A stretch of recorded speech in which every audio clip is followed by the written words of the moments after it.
কলকাতা বিমানবন্দরে মুখ্যমন্ত্রী Mamata Banerjee rail accident সম্পর্কে রেল পরিষেবাকেই দায়ী করেন। না, আমি সকাল 9টা থেকে আমার মনে হয় গভর্নমেন্ট অফ ইন্ডিয়া যখন খবরও পাইনি তখন থেকে আমাদের অ্যাডমিনিস্ট্রেশন যথেষ্ট অ্যালার্ট ছিল এবং সকাল 9টা থেকে আমি নিজে মনিটরিং করেছি যতক্ষণ পর্যন্ত টোটাল রেস্কিউ অপারেশন ওভার না হচ্ছে, মানে যতক্ষণ পর্যন্ত টোটাল রেস্কিউ অপারেশন ওভার না হয়েছে ততক্ষণ পর্যন্ত সকাল 9টা থেকে আমাদের পুরো অ্যাডমিনিস্ট্রেশন, চিফ সেক্রেটারি থেকে শুরু করে ডিএম থেকে শুরু করে পুলিশ থেকে শুরু করে আমরা সঙ্গে সঙ্গে স্পটে অ্যাম্বুলেন্স পাঠাই, মেডিকেল হসপিটালে ডাক্তারদের পাঠাই, মেডিকেল কলেজে ভর্তির ব্যবস্থা করি, ডেড বডি রেস্কিউ করি এবং ডিজাস্টার টিম পাঠাই, টোটালটাই আমরা করি। তারপরে আফটার অপারেশন আমি সকাল থেকেই চেষ্টা করছি ফ্লাইটের, কিন্তু ফ্লাইট পাইনি। আমি এত দুর্দশা ফ্লাইটের এটা জানতাম না যে একটা নর্থ বেঙ্গলে যেতে গেলে 12টা 40-এর ফ্লাইট সকালে বুক হয়ে গেছে, তারপর মাঝে একটা ফ্লাইটও নেই, অথচ আমরা ফুয়েল চার্জ ফ্রি করে দিয়েছিলাম। এবার আমি ভাববো তার কারণ হচ্ছে গ্রুপ নাম্বার 1 থাকবে, আমাদের এখান থেকে ফ্লাইটে সব তেল নেবে বিনা পয়সায়, সারা ভারতবর্ষ সারা পৃথিবী ঘুরে বেড়াবে, আর কলকাতার ফ্লাইটগুলো তুলে নেবে, নর্থ বেঙ্গল যাওয়ার ফ্লাইট তুলে নেবে, একটা যাতায়াতের পর্যন্ত জায়গা নেই। আর আমাদের সরকারি যেটা আমরা জয়েন্ট ভেঞ্চারে চালাই সেটাও আমাদের না বলে চলে গেছে বাইরে, নেই, কেউ নেই। সুতরাং অনেক চেষ্টা করার পরে আমরা বেলা 12টা নাগাদ ইন্ডিগোতে বুক করি এবং সেখানেও আরেকটা ইংলিশ ইনফরমেশন আমাদের দেওয়া হয়েছিল, এয়ার ইন্ডিয়া আছে, পরে বলেছে বলো টিকিট পাওয়া যাচ্ছে না। আমি জানি না কি চলছে দেশে, অ্যাডমিনিস্ট্রেশনটা যদি এত ল্যাক অফ নেগলিজেন্স, এত ল্যাক অফ নিউসেন্স হয়, নিউসেন্স মিনস নেগলিজেন্স। রেলে বারবার অ্যাক্সিডেন্ট, আপনারা জানেন এর আগে পুরীতে যেটা হলো সেটাও আমি গিয়েছিলাম, এখনো ওখানে মনে হয় প্রচুর ডেড বডি পড়ে গেছে যাদের কোনো আইডেন্টিফিকেশন হয়নি, হয়তো এক রেটে পুড়িয়ে দেবে, অথচ যাদের গেল তাদের গেল। দেখুন, অ্যাক্সিডেন্ট হতেই পারে, অ্যাক্সিডেন্ট কারো হাতে নেই, এটা ফ্যাক্ট, কিন্তু সাথে সাথে এটাও ফ্যাক্ট অ্যান্টি কলিউশন ডিভাইস আমি তৈরি করে দিয়ে এসেছিলাম। এই যত দেখছেন কলকাতা মেট্রো থেকে শুরু করে, বেহালা থেকে শুরু করে যত নতুন মেট্রো, যত এবার এই যে গঙ্গা কি যেন বন্দে গঙ্গা টঙ্গার কিসব নাম নিয়ে যেন চালাচ্ছে বন্দে ভারত, এটা দুরন্ত একমাত্র স্পিড আপ হয়েছিল আফটার রাজধানী। সেটা কোথায় আমি জানি না, হয়তো সেটাকেই নকল করে একটা যেটুকু না করেছে তার থেকে বেশি ভাড়া বাড়িয়েছে। প্রতিদিন শিয়ালদায় মানুষের কি নিত্যযাত্রীদের যা সমস্যা আপনারা প্রতিদিন আমি দেখতে পাচ্ছি, এবং আমি জানি না এই জায়গাটায় কেন বারবার এটা ব্ল্যাক স্পট। তার কারণ হচ্ছে এর আগেও গাইসাল ইনসিডেন্ট হয়েছিল, যেটা মনে রাখবেন, ওর থেকে একটু দূরে চোপড়ার কাছে বর্ডারে ফাঁসি দেওয়াতে আজকে যেটা হয়েছে অ্যাক্সিডেন্ট, এটা আরো মারাত্মক হতে পারত। একটা ট্রেন এসে যখন আর একটা ট্রেনকে ধাক্কা মারে তখন ঠিক থাকে না একটা বডি কোলাপস হবে না 10টা কোচ, ইট ডিপেন্ডস অন। সুতরাং তাও 70-80 জন আহত, এখনো 20 জন ক্রিটিক্যাল আছে।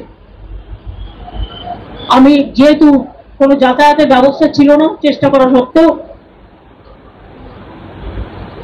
সেই জন্য দেরি হলো, কিন্তু আমি অপারেশনটা টোটাল করে দিয়েছি। আমি এখান থেকে নর্থ বেঙ্গল মেডিকেল কলেজে যাব।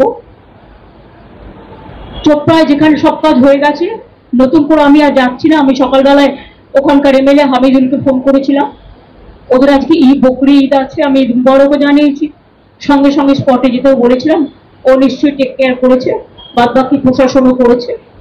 আমি নর্থ বেঙ্গল মেডিকেল কলেজটা করব, করে আমি তারপরে রাতে আমি শিলিগুড়িতে নিশ্চয়ই থাকছি না, কারণ আমি একটু কুচবিহার চলে যাবো ডাইরেক্ট, কারণ কালকে আমার দুটো কাজ আছে, আমি ওটা করে তারপরে আবার কাল সন্ধ্যের পরে ফিরে আসবো। এইটুকু প্রোগ্রাম।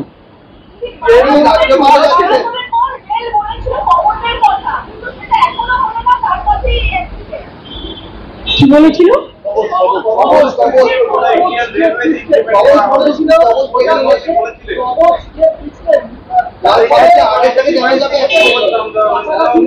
এই শুনুন, অ্যান্টি কলিউশন ডিভাইস নামটাই অ্যান্টি কলিউশন ডিভাইস, ওরা কিসের কি নাম দেবে তা আমার দেখার দরকার নেই। অ্যান্টি কলিউশন ডিভাইস আমি যখন রেল মিনিস্টার ছিলাম তখন করেছিলাম, এবং এর জন্য আমি কোঙ্কণ রেলওয়েকে কাজে লাগিয়েছিলাম। মুম্বাইতে, গোয়াতে, আমি নিজে মাডগাঁওতে গেছিলাম। সেটা দেখার পরে এটাকে আবিষ্কার করে প্রত্যেকটা ট্রেনে লাগানো হয়েছিল, যদি ড্রাইভারও ঘুমিয়ে পড়ে অ্যালার্ম দেবে, দুটো ট্রেন কাছাকাছি চলে আসলে আটকে দেবে, এরকম নানা রকম সিগন্যালিং সমস্ত। সুতরাং ওরা ওদের ভাষায় প্রত্যেকটা জিনিস, ভাতটাকে এখন কেউ ভাত বলবে, কেউ রাইস বলবে, কেউ চাল বলবে, কেউ আবার আরো কিছু নতুন ভাষা যুক্ত করতে পারে, সেটা তার নিজের ব্যাপার। আগে মানুষের রক্ষা কবচ হল, তারপরে এই সমস্ত নানা রকম কথা বলবেন। রেলে একটা শ্রী ছিল, আজকে তো আমি অনেককে শুনেছি এই সমস্ত নানা রকম কথা বলবেন। রেলে একটা শ্রী ছিল, আজকে তো আমি অনেককে শুনেছি, এটা ক্রিটিসিজম নয়, এটা একান্তই প্যাসেঞ্জার অ্যামিনিটিস এত কমে গেছে যে যাত্রী নাইট জার্নি করে, এমনকি যেগুলো স্লিপার কোচ, এমন বিছানা দেওয়া হয় শুতে, তাতে নানা রকম ডার্টি থিংস থাকে, বাথরুমগুলো পর্যন্ত ক্লিয়ার করা হয় না। Food quality also became very bad. আর এখন আর বলবো রেল ডিপার্টমেন্টও নেই, ওই ডিপার্টমেন্ট মানে ইয়াও হয় ওয়াও হয়। এখন তো আর রেলে বাজেট নিয়ে উঠিয়ে দিয়েছে, রেল মিনিস্ট্রিটা আছে, কিন্তু রেলের সেই আগের যে মাধুর্য সেটাকে নষ্ট করে দিয়েছে। সুতরাং rail have became totally parentless. Only you can see railway at the time of inauguration, so many talking points and so many beautification of words, and just like it's a fashion, but they don't take care about the passenger amenity. I'm sorry, I worked as a railway worker, so I know the things. Even they are not taking care for the railway officials, railway engineers, railway technical staff, safety security officials, and the workers also. They are also in problem. Their old pension is being withdrawn, whatever I have seen through the newspaper. But totally, I am totally with the railway employees and railway officials. They are trying their best, but this government is careful only to take so many measures about the election, how to go for hacking, how to go for manipulation, how to go for rig the election, and if the number one is the party to it. I'm not only telling the government who are the organizer, then where the country will go. Is it not the mockery? I think they should give more time for the governance, not for utterance. Thank you so much.